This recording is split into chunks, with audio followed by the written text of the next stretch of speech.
We are approaching what many call the most wonderful time of the year.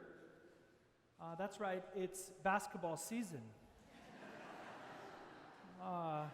When I was in high school, I played basketball, kind of all growing up, and wasn't that good, and our teams weren't that good, but it was great. It was fun. Lots of friendships were made in and around the basketball court. Well, as we began the season, I was going into my freshman year of high school, made the team, and our coach introduced us to the weight room. Now, I had seen a weight room, but hadn't really spent a lot of time in one. So my teammates and I, we go into the weight room, and we don't really know what we're doing. There's things you can pull on and things you can lift up, and we're trying to figure it out. We had a little coaching, but not too much. Well, we discovered this one particular exercise is called the bench press. So you lie down on your back, and there's a bar above you, and you put some weights on it, and then you bring it down to your chest and up and down. Well, we discovered that we weren't very strong, and so there wasn't a lot of weight on the side of the bar. Well, on one particular day, my team, we overlapped using the weight room with the girls' basketball team.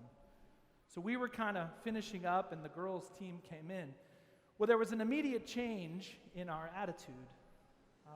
We kind of stood up a little straighter. We tried to kind of look a little bigger than we were. And then you start putting weight on. So the girls would think that we were more than we were. And then you try to lift it in front of them. Anyway, it didn't go well. There was some laughing and pointing.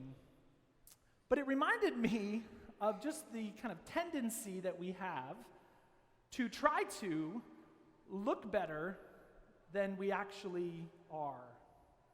And we see this a lot in our day and age of social media. There's studies that are being done where people are kind of showing one face to the world. This is what my world, it's what I want you to think my life is. And then behind the scenes of what life actually is. We put up a positive kind of front, but then behind the scenes we're struggling. Now, on one level, it's okay. Not every single person in your life needs to know all of your problems. We don't have to be a total open book to everyone. But to our families, a spouse, our siblings, good friends, we want to be able to share with them, hey, here's what's going on in my life. Here's what's good, and here's areas in which I'm struggling. But I think oftentimes we try to put up a positive front, and we do it in our relationship with God. And it's kind of an interesting thing that as if we're trying to kind of convince God, who made us, who has always been and always will be, who is infinitely knowledgeable, we try to kind of convince God that we're better off than we actually are. Now, what we do know is that God is not fooled. God knows us better than we know ourselves. And so God knows what's going on in our life. God knows our struggles. Those struggles oftentimes can be physical. Those struggles can be mental. Those struggles can be spiritual. It can be issues in our marriage. It can be issues in raising children, issues at work, issues out and around in the community. But we try to hide them from God. We're not, I think, as vulnerable with God as we often should be. We try to kind of stand up straight and maybe lift a little more weight than we're really able to. And so I just want to get a simple thing across this morning as we head out into the week. And it's simply this, that we can be, and we actually should be, vulnerable with God. Not everybody has to know all our dirty laundry. Not everybody has to know everything. But God does. And we ought not be afraid to be vulnerable in our life of prayer, in the confessional. So often we try to put up a good front to others, but when we do that with God, we get in the way of a stronger relationship with Him. The beautiful thing that we know about God is that God is infinitely knowledgeable. He knows us better than we know ourselves, but God is also infinitely loving. And so there's not anything that you and I could do that would make God love us less.